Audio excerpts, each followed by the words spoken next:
Madame, Monsieur, bonsoir. Au sommaire de cette édition, chômage en forte hausse ce trimestre. Le gouvernement...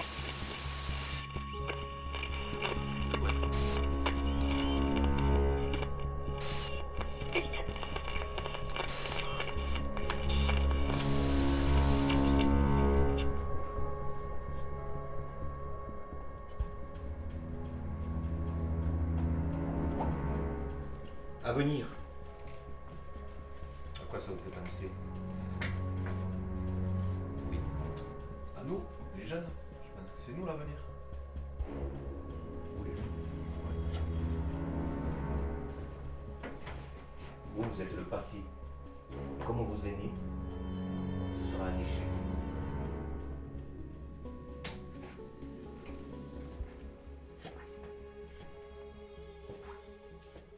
Là est votre seul avenir.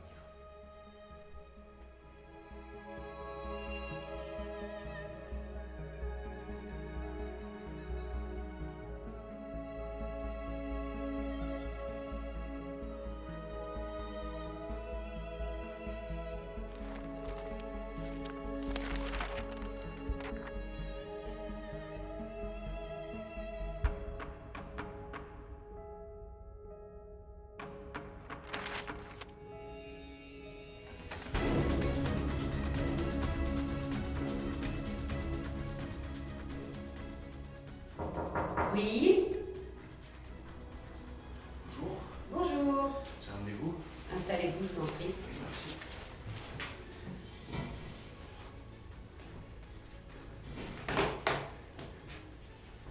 Qu'est-ce que je peux faire pour vous? Je cherche du travail, vous m'avez dit de repasser.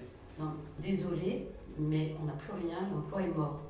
Mais c'est vous qui m'avez dit de repasser. Je vous ai dit qu'on n'a plus rien, c'est pas la peine d'insister. Rentrez chez vous, l'emploi est mort. Ok, je travaille pas. Très bien.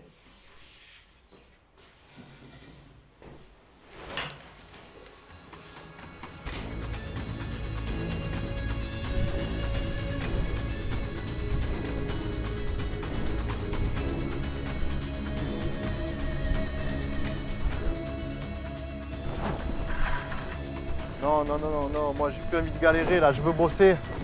S'il n'y a plus de boulot, comment on fait? Moi je veux créer mon entreprise, j'en donnerai du boulot. S'il vous plaît, s'il vous plaît. Ouvrez-moi, je veux bosser, je veux plus galérer. S'il vous plaît.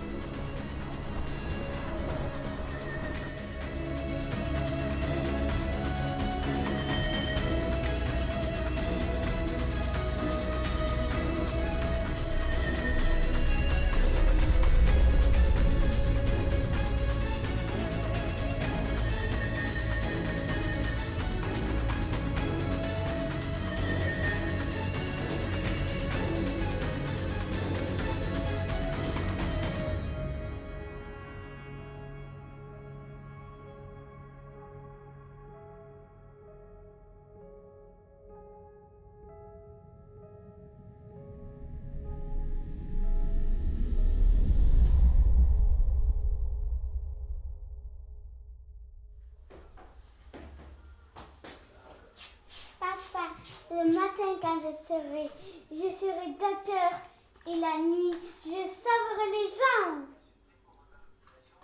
Allez, assieds-toi mon fils. Tu sais, aujourd'hui le monde est fou. Les médecins ils ne peuvent pas sauver la société. Les super-héros ça n'existe pas, il n'y a plus que des super-zéros.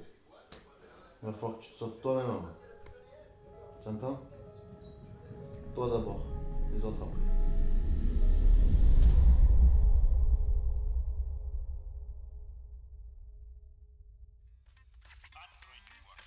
Откройте, не бойтесь свежего воздуха. Прошу вас расстегнуть воротничок и ослабить пояс. Ноги соедините, руки опустите. Ноги соедините, руки опустите. Je lui rêvais d'être vendeuse de bijoux parce que j'aimais les bijoux. J'ai voulu être Angela Bauer dans Madame est servie, faire des publicités. J'ai voulu être chanteuse. Ce que je voulais faire, c'est un métier où il y ait des relations humaines, comme on dit, et dans lequel je puisse avoir une forme d'utilité dans mon métier.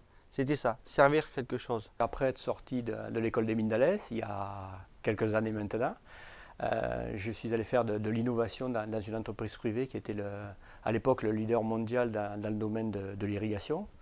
Par la suite, j'ai intégré l'école des mines d'Alès pour toujours travailler dans le domaine de l'innovation, dans un laboratoire de mécanique, où j'ai pu développer de nouveaux produits. À l'époque, ça ne s'appelait pas la mécatronique, mais c'était des produits où on alliait la mécanique, l'électronique, l'automatique et l'informatique dans des produits divers pour répondre à des besoins d'entreprise, et notamment dans le domaine du handicap. Moi, j'ai fait mes études secondaires à Casablanca, hein, donc jusqu'au baccalauréat. Et ensuite, je suis venu en France, à Clermont-Ferrand, pour faire les classes préparatoires, donc maths sup. Et à l'issue de ces classes préparatoires, j'ai intégré l'école des mines d'Alès. J'en suis sorti ingénieur en matériaux, donc ingénieur pluridisciplinaire. J'ai complété cette formation par un DEA, diplôme d'études approfondies, et un doctorat en collaboration avec l'Université des sciences et techniques du Languedoc à Montpellier pour être un docteur ingénieur spécialisé dans les poudres ultra fines, en fait les technologies de ce qu'on appelle les solides divisés. Donc, à l'issue de ce doctorat, avec mon ami Aziz Aïtamer, donc, nous avons eu l'idée de créer notre propre entreprise, puisque à l'issue d'un grand nombre de stages qu'on a effectués dans plein d'entreprises, petites, moyennes et grandes, nous avions estimé qu'on souhaitait créer un nouveau modèle de société, d'entreprise qui correspondrait mieux à ce qu'on imagine, à ce qu'on rêve et à ce qu'on est.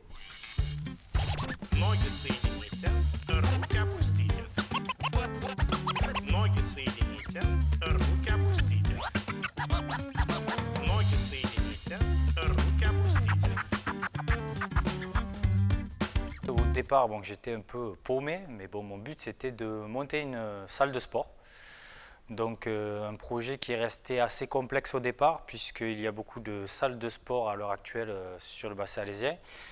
Donc j'ai décidé de monter des associations et de travailler avec les associations. J'ai rencontré un obstacle plutôt financier, mais cet obstacle-là, c'était rapidement négocié avec la banque. Et sinon, après tout ce qui était le parcours pour débuter mon travail avec les plumes, ça a été très simple parce que je suis tombée directement chez Léo Lagrange et j'ai eu directement les bons repères, le savoir-faire pour vraiment débuter une activité correctement.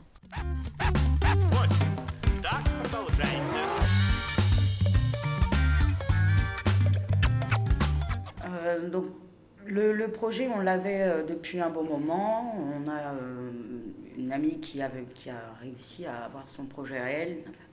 Donc nous, on a dit pourquoi pas, on va le faire. Niveau difficulté, ça a été la mise en œuvre, par quoi commencer. Donc on a décidé de mettre notre projet sur papier et puis on s'est vachement aidé d'Internet. De là, on a trouvé le réseau de Léo Lagrange.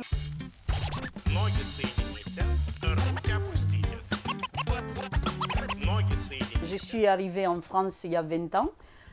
Et puis mon diplôme CAP de coiffure de mon pays, ils n'ont pas donné l'équivalent parce que le CAP de mon pays, c'était pas reconnu en France. À ce moment-là, on m'a dit qu'il n'y a pas d'âge pour passer le CAP.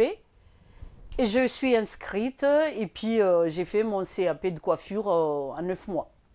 J'ai eu beaucoup de difficultés, mais bon, ça y est.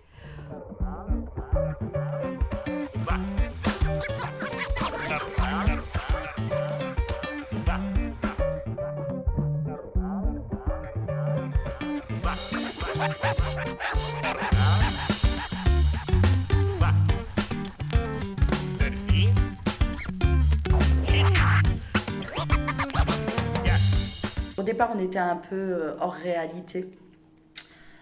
Enfin, on était très déterminés. Il y a certaines personnes qu'on a rencontrées qui nous ont dit « Attention, vous allez arriver dans une région, un village qui est pas très riche non plus, donc il faut s'adapter à la réalité du terrain. » Ça, c'était le directeur de la banque. Et réellement, heureusement qu'on l'a écouté, parce qu'effectivement, il avait raison.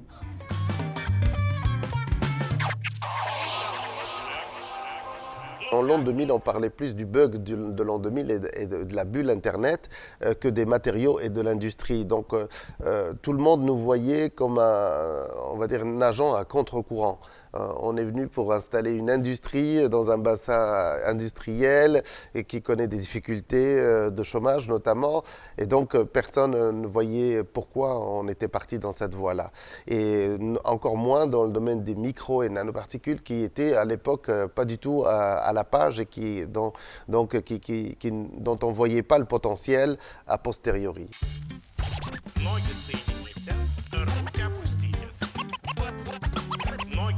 Je ne suis pas passée par l'étude de marché parce que je me suis lancée tout de suite sur le marché. Je savais depuis beaucoup des années que les extensions pour les cheveux, ça fonctionnait parce que avec les copines, on faisait une commande groupée. Donc je savais que ça pouvait marcher, que c'est un produit que je le porte très souvent. Donc je connais mon entourage. Je savais que ça allait marcher.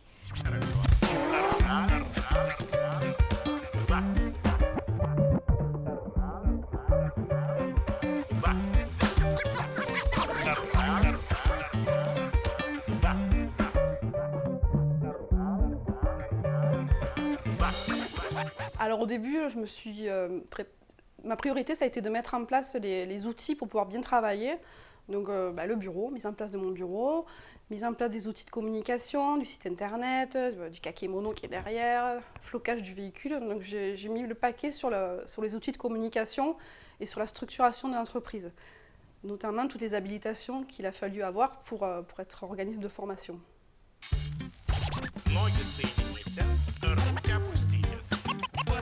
Sur le côté Melting Pop, quand il a fallu comprendre comment fonctionnait une association, quand il a fallu comprendre comment on organisait un concert, quand il a fallu comprendre comment étaient rémunérés les artistes, quelles étaient les possibilités et les contraintes pour organiser cela, pareil, ça a été beaucoup de la recherche d'informations, des fois de formation, puisque j'ai pu assister à des demi-journées de formation là-dessus, sur la production de spectacles vivants, où effectivement, il y a des choses qui ne s'inventent pas, ça s'apprend.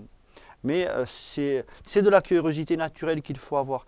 Et surtout, à chaque fois qu'on a une interrogation, ne pas hésiter soit à interroger des structures qui peuvent vous accompagner, qui ont l'expertise, mais ne jamais rester seul, parce que sinon, on a l'impression que c'est insurmontable, alors que pas du tout.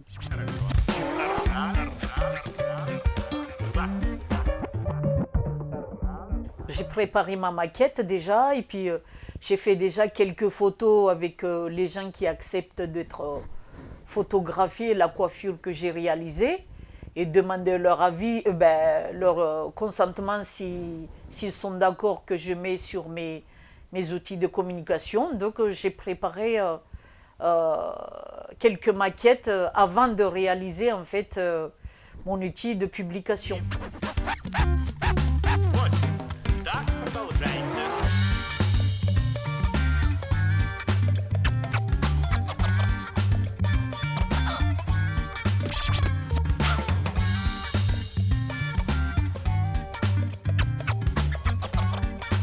J'ai en mémoire des mots très difficiles à accepter pour un jeune qui se lance dans la création d'entreprise, qui a besoin plutôt de soutien.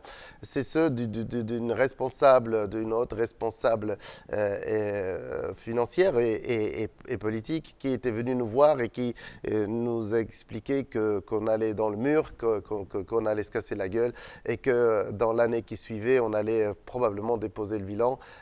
L'histoire ne lui a pas donné raison, on en était heureux, mais sur le coup, je peux vous assurer que ça fait très mal et ça peut blesser, ça peut toucher.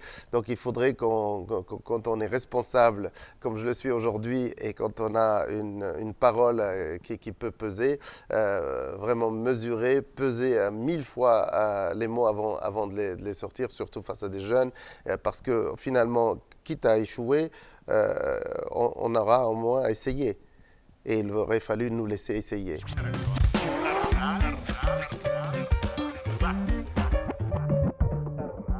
Donc je suis allée voir Mine de Talent, je suis allée voir tous les partenaires de la création d'entreprise, les experts comptables, les banquiers. Je suis allée à beaucoup de réunions, dans le réseau de la création et réseau économique. Et j'ai continué à sortir. Le réseau est très très important quand on est chef d'entreprise.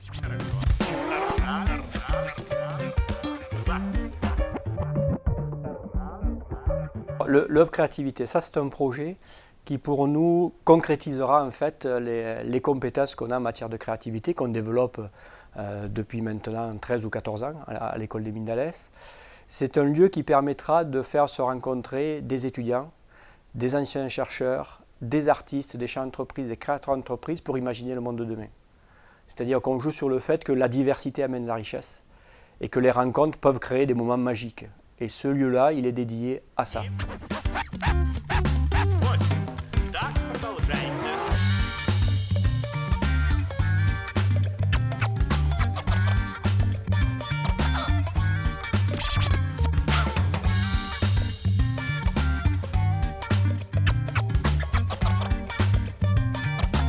On a réussi, enfin, voilà, on a réussi à faire ce qu'on voulait faire, donc...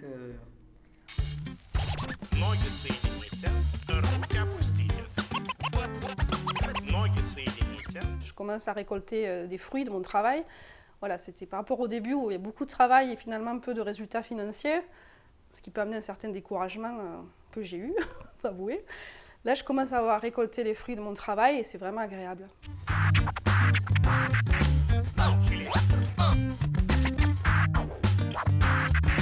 Ma plus grande satisfaction à l'heure actuelle, c'est de voir maintenant où est-ce que j'en suis par rapport à où est-ce que j'ai commencé, voir tous les objectifs qui ont été atteints à court terme, à moyen terme, à long terme, et se dire waouh, j'ai réussi tout ça, j'ai réussi à faire ça, et ça amène une grande satisfaction par rapport à tout ça, une grande confiance en soi, puisqu'on se dit voilà, on me disait que j'étais pas capable, mais j'étais capable d'aller jusqu'à là où je voulais aller.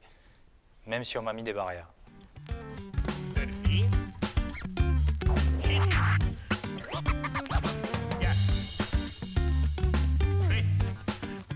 Souvent, quand on a une démarche de projet, c'est pour essayer de s'épanouir.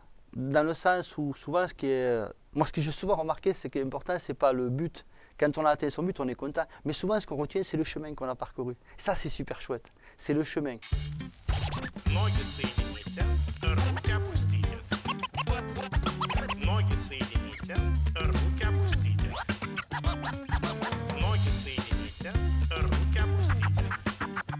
À toutes les personnes qui veulent se lancer dans un projet de création, reprise d'entreprise, même un projet personnel ou artistique, donc il faut vraiment bien se connaître, se faire confiance, avoir une vision, c'est-à-dire quand on a une idée, il faut essayer d'aller jusqu'au bout. Même si on peut écouter ce qui se passe autour, il faut quand même rester centré sur ce qu'on a décidé.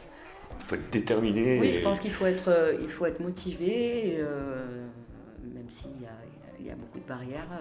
Et rester dans ses idées du départ, quoi. Toujours, tu as une idée au départ, tu restes jusqu'au bout. Bah, ça peut être très long à monter un projet. Il ne faut pas nourrir la mort de ton projet. Il faut le voir peut-être comme un enfant. Ton projet, c'est un enfant. Il faut que tu vas grandir avec. Il faut l'amener des choses qui vont le nourrir. Il ne faut pas hésiter, se renseigner autour de vous, voir, observer. Eh bien, rien n'empêche de commencer.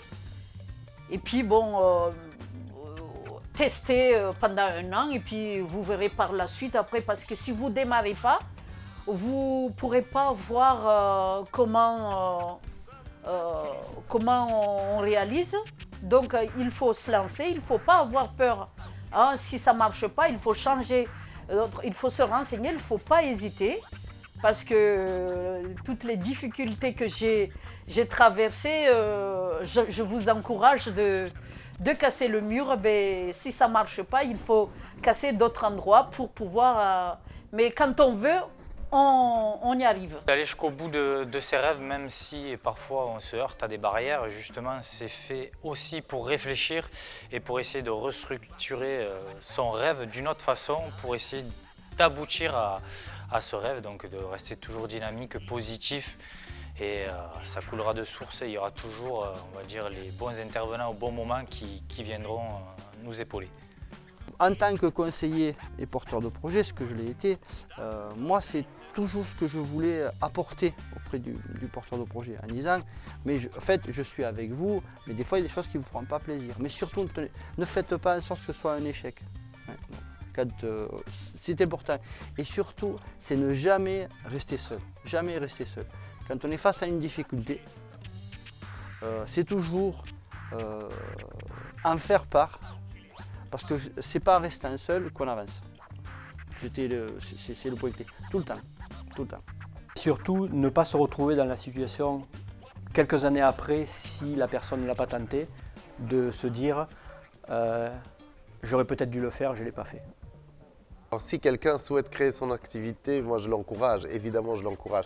Je l'encourage pour 2 raisons. Une qui est rationnelle et une qui ne l'est pas.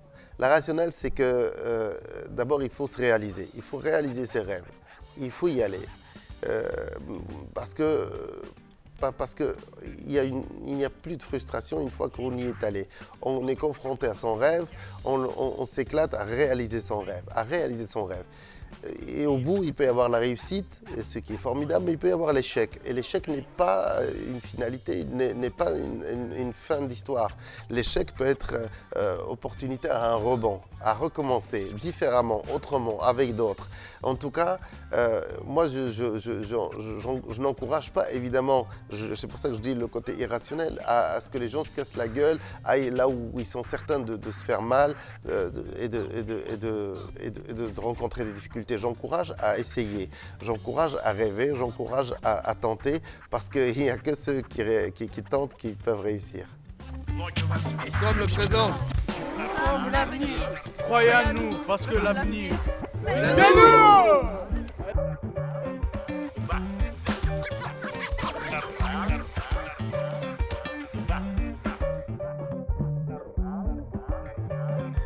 Bye.